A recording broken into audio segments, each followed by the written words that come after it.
There is an important lesson to be learned from the story of Samuel Andrews, as told by biographer Ron Chernow in Titan, The Life of John D. Rockefeller.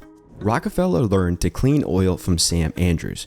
Andrews was the ideal partner for Rockefeller. While he lacked business sense, he had mechanical knowledge that Rockefeller didn't.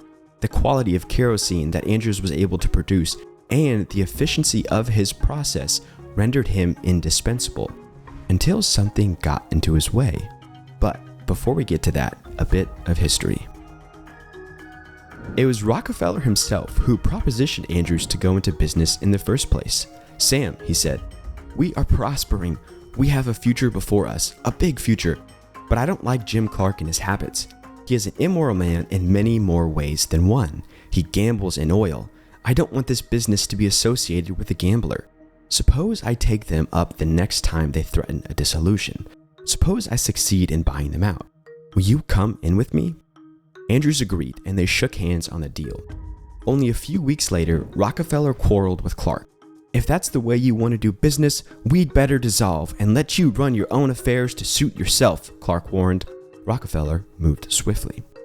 Rockefeller met with his partners and stated publicly that he wished to dissolve the partnership.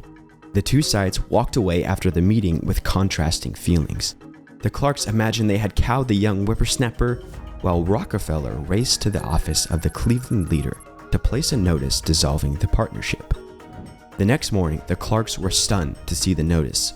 The Clarks failed to realize that Rockefeller had Andrews on his side.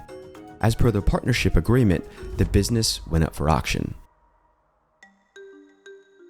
At age 25, he and Sam Andrews controlled Cleveland's largest refinery.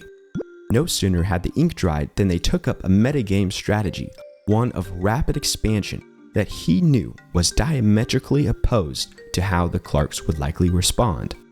Refinery after refinery came under their control. From the start, Rockefeller used his business sense and relied on Sam Andrews for technical advice.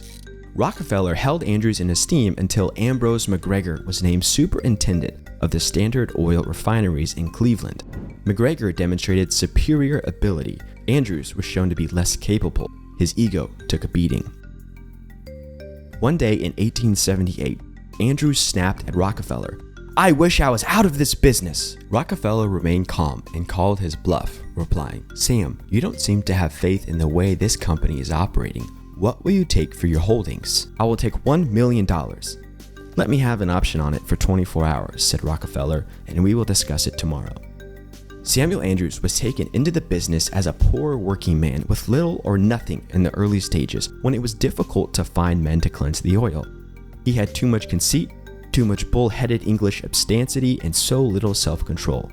He was his own worst enemy. The next morning when Andrews arrived, Rockefeller had a check made out for $1 million. While he appeared confident, Rockefeller was petrified at the thought of Andrews' holding hitting the open market and depressing the stock. Andrews thought he had bested Rockefeller. However, when Rockefeller sold the shares to William H. Vanderbilt for a quick $300,000 profit, Andrews changed his mind, voicing his displeasure to Rockefeller. Rockefeller, feeling some sense of loyalty to the man who had helped him build an empire and quickly fallen out of favor, offered back the stock for the same price at which he had sold it. Feeling slighted, his ego bruised, Andrews spurned the offer. This decision kept him from becoming one of America's richest men.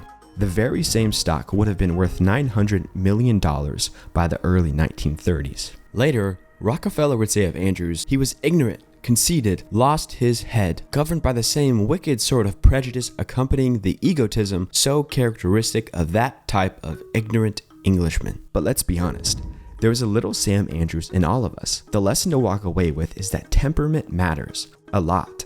The ability to keep your head when others are losing theirs is a superpower. The world doesn't always work the way you want it to. People will slight you, you'll get fired, you'll make mistakes. People who are smarter than you will compete for your job. And how you respond to all of this will make all the difference. Rockefeller gained an advantage by keeping his head while others lost theirs. In fact, the higher the stakes, the cooler he was said to become. Andrews, on the other hand, couldn't keep his head. As a result, a blow to his ego prevented him from being one of the richest men in the world.